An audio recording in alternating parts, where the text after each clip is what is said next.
जय हिंद दोस्तों। आज मैं आपको बताऊंगा कि चाइल्ड कस्टडी क्या है और तलाक होने पर चाइल्ड कस्टडी माता या पिता को या पिता या माता को किन किन आधार पर दिया जाता है। तो चलिए हम जानते हैं। तलाक के बाद बच्चे की कस्टडी किसे मिलती है, माता या पिता को। जानिए क्या कहता है नियम। फिजिकल कस्टडी के तहत माता पिता में से किसी एक को प्राइमरी गार्डियन बनाया जाता है और बच्चा उसी के पास रहता है। दूसरे पेरेंट को बच्चे के विजिटेशन की अनुमति दी जाती है। इसके तहत माता या पिता जिसे विजिटेशन का अधिकार मिलता है वो बच्चे के साथ समय गुजार सकता है। किसी बच्चे की जिंदगी के लिए उसके माता पिता के बीच तलाक सबसे बुरी स्थिति होती है। यह एक ऐसी वेदना है जिसका असर बच्चों के दिमाग पर ताउम्र बना रहता है।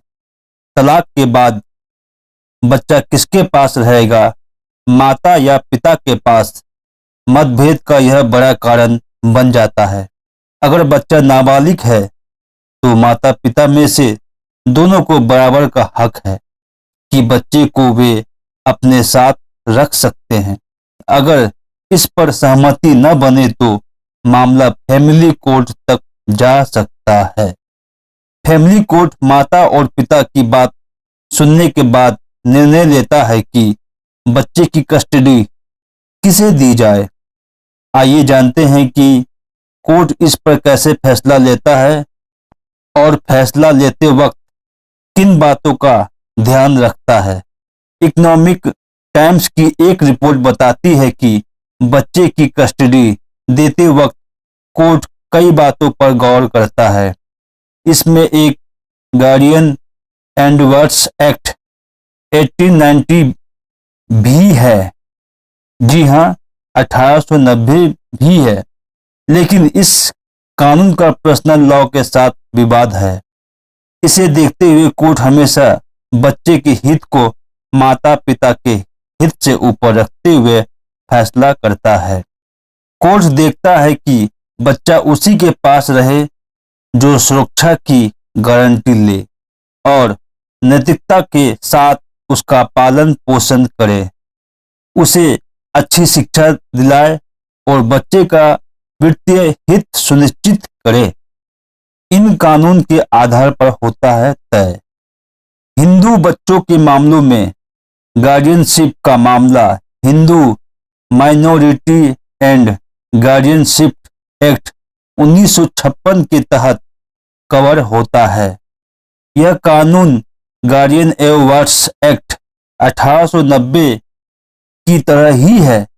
इस कानून के मुताबिक अगर बच्चा 5 साल से नीचे का है तो उसकी कस्टडी मां को दी जाती है। अगर बच्चा 9 साल से ऊपर का है तो वह कोर्ट में अपनी बात रख सकता है कि वह मां या पिता किसके पास जाना चाहता है।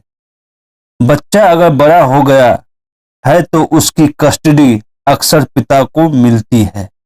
मामला बेटी का हो तो उसकी कस्टडी मां को मिलती है। हालांकि पिता भी रखना चाहे तो वे कोर्ट में अपनी बात रख सकते हैं। कस्टडी भी कई तरह की होती है जो बच्चों की परवरिश के लिए माता पिता को दी जाती है। फिजिकल कस्टडी के तहत माता पिता में से किसी एक को प्राइमरी गार्डियन बनाया जाता है और बच्चा उसी के पास रहता है। दूसरे पेरेंट को बच्चे के विजिटेशन की अनुमति दी जाती है। इसके तहत माता या पिता जिसे विजिटेशन का अधिकार मिलता है वह बच्चे के साथ समय गुजार सकता है। दूसरी होती है जॉइंट कस्टडी।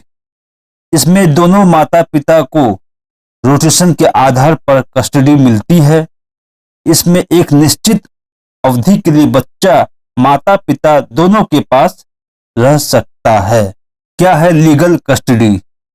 इसी तरह लीगल कस्टडी होती है।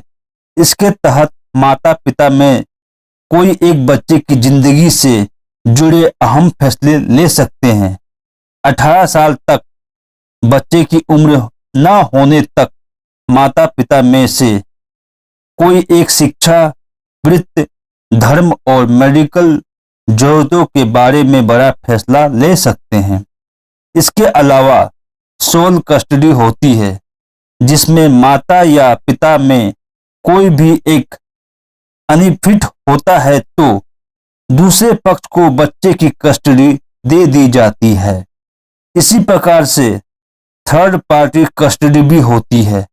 अगर माता पिता दोनों की मृत्यु हो जाए या दोनों की दिमागी हालत ठीक नहीं या प्रताड़ित करने वाले हैं तो कोर्ट किसी तीसरे पक्ष को बच्चे की कस्टडी दे सकता है। मुस्लिम और ईसाई धर्म में क्या होता है? मुस्लिम धर्म में बच्चों की कस्टडी को लेकर दूसरा नियम है। इसका फैसला मुस्लिम पर्सनल लॉ के तहत होता है। बच्चे की उम्र 7 साल होने तक उसकी कस्टडी मां के पास होती है। इस नियम में बदलाव तभी होता है जब मां बच्चे को रखने में असमर्थ हो या अनफिट हो। ईसाई धर्म में कस्टडी को लेकर कोई नियम नहीं है, इसलिए भारत में ईसाइयों में कस्टडी का फैसला इंडियन डाइवोर्स एक्ट 1869 के तहत होता है।